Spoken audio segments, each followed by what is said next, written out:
टुनटुनी एक बहुत ही मेहनती चिड़िया थी। वो अपने छोटे भाई गोलू का बहुत ही ख्याल रखती थी और सिलाई करके उसके स्कूल का खर्च उठाती थी। टुनटुनी को तरह तरह के नए कपड़े सिलने का बहुत शौक था। वो हमेशा अपनी दुकान के बाहर अपने द्वारा तैयार किए गए कपड़े टांगा करती थी। इस तरह एक दिन टुनटुनी दुकान पर सिलाई कर रही थी। तभी बंटी नाम के एक अमीर कबूतर की नजर टुनटुनी के बनाए हुए कपड़ों पर पड़ती है। बंटी फौरन टुनटुनी से मिलकर उसके कपड़ों की तारीफ करने लगता है। अरे चिड़िया, तुम तो बहुत ही टैलेंटेड हो। तुम्हारे कपड़ों के डिजाइन मुझे बहुत पसंद आए। ऐसे अनोखे अनोखे डिजाइन मैंने आज तक नहीं देखे। मैं विदेश में कपड़े सप्लाई करता हूँ। अगर तुम मुझे इस तरह के अनोखे डिजाइन के कपड़े बना कर दोगी तो बदले में मैं तुम्हें बहुत सारे पैसे दूंगा। ये सुनकर टुनटुनी चिड़िया बहुत खुश हो जाती है। हाँ, आप चिंता मत करिए, मैं आपको एक से बढ़कर एक नए डिजाइन के कपड़े सिल कर दूंगी। ठीक है, यह लो 2 लाख रुपए रखो और अगले महीने तक बढ़िया डिजाइन के कपड़े सिलकर तैयार कर दो। उसके बदले में मैं तुम्हें पूरे 10 लाख रुपए दूंगा। इतना बड़ा काम मिलने से टुनटुनी चिड़िया की खुशी का ठिकाना नहीं रहता। वो घर जाकर अपने भाई को सारी बात बता देती है। वहीं दूसरी तरफ टुनटुनी चिड़िया के पड़ोस में कालू नाम का एक बदमाश कौवा भी रहता था। वो टुनटुनी चिड़िया की सारी बातें सुन लेता है।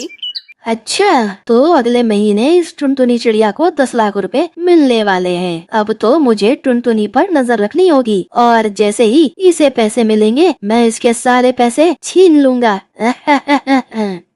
वहीं दूसरी तरफ दिन रात मेहनत करके टुनटुनी सारे कपड़े सिलकर तैयार कर देती है। उधर देखते ही देखते एक महीना बीत जाता है। फिर बंटी कबूतर टुनटुनी चिड़िया की दुकान पर आकर उसके सारे कपड़े ले लेता है और वादे के अनुसार उसे 10 लाख रुपए दे देता है। फिर शाम को दुकान बंद करने के बाद जब टुनटुनी चिड़िया अपने घर की ओर लौट रही थी, तभी पुल के ऊपर कालू कौवा उसका रास्ता रोक लेता है। उस बदमाश कालू के हाथ में एक बड़ा सा चाकू था। ये देखकर टुनटुनी चिड़िया घबरा जाती है। अरे ये सब क्या है कालू, तुम यहाँ पर क्या कर रहे हो और तुम चाकू लेकर मेरे सामने क्यों खड़े हो? हटो मेरे रास्ते से। क्योंकि टुनटुनी चिड़िया, मैं तुझे जान से मारकर तेरे सारे पैसे हासिल करना चाहता हूँ, समझी तू? अब चुपचाप से सारे पैसे मुझे दे दे। नहीं, मैं तुम्हें अपने पैसे नहीं दूंगी। दिन रात की मेहनत के बाद मुझे पैसे मिले हैं, इससे मैं अपने भाई का अच्छे स्कूल में एडमिशन करवाऊंगी। देखो, चुपचाप मेरा रास्ता छोड़ दो, वरना मैं शोर मचाकर पक्षियों को इकट्ठा कर लूंगी। अच्छा, तो ये बात है, मैं तुझे चिल्लाने का मौका ही नहीं दूंगा। इतना कहकर कालू टुनटुनी के शरीर पर चाकू से वार करना शुरू कर देता है। देखते ही देखते बेचारी टुनटुनी खून से लथपथ हो जाती है। उसके बाद वो टुनटुनी को पुल के नीचे नदी में फेंक देता है और उसके सारे पैसे लेकर वहाँ से भाग निकलता है। दूसरी तरफ टुनटुनी के घर न पहुँचने से उसका भाई गोलू बहुत परेशान हो जाता है। वो कालू के पास जाता है। अरे कालू भैया, इतनी रात हो गई लेकिन अभी तक मेरी बहन घर नहीं आई। आपने उसे कहीं देखा है क्या? अरे मैंने तेरी बहन का ठेका ले रखा है क्या, जो तू मुझसे सवाल करने आ गया? और चल जा यहाँ से और दोबारा मुझे परेशान मत करना। इस तरह कालू गोलू चिड़ा को डांट कर वहाँ से भगा देता है। दूसरी तरफ अचानक से तेज बारिश होने लगती है। टुनटुनी बारिश की वजह से नदी में बहते हुए दूर एक जादुई दुनिया में पहुँच जाती है। तभी नदी के किनारे बैठी जादूगरनी उसे उठाकर एक जादुई जूते के घर के अंदर ले जाती है। फिर वो जादूगरनी अपनी जादुई शक्ति से टुनटुनी को पूरी तरह ठीक कर देती है। ठीक होकर टुनटुनी जादूगरनी को अपने साथ घटी सारी घटना बता देती है। तुम चिंता मत करो, सब ठीक हो जाएगा। हम तुम्हें कल ही तुम्हारे घर पहुंचा देंगे। तब तक तुम यहाँ रहकर हमारी जादुई दुनिया का सुंदर नजारा देखो। उसके बाद जादूगरनी टुनटुनी को अपनी जादुई खेत में ले जाती है। वहाँ अलग अलग ढेर सारी फसल लगी हुई थी।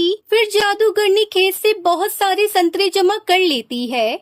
तुम ये संतरे अपने साथ ले जाना। इन्हें काटने पर इनके अंदर से एक सोने का सिक्का निकलेगा। अरे वाह, ये तो बहुत ही कमाल के संतरे हैं। आपका बहुत बहुत शुक्रिया। हाँ, हमारी इस दुनिया में हर एक चीज जादुई और अनोखी है। उसके बाद जादूगरनी टुनटुनी को तरह तरह का जादुई पकवान खिलाती है। फिर अगले दिन चलो, अब मैं तुम्हें तुम्हारे गांव पहुंचा देती हूँ।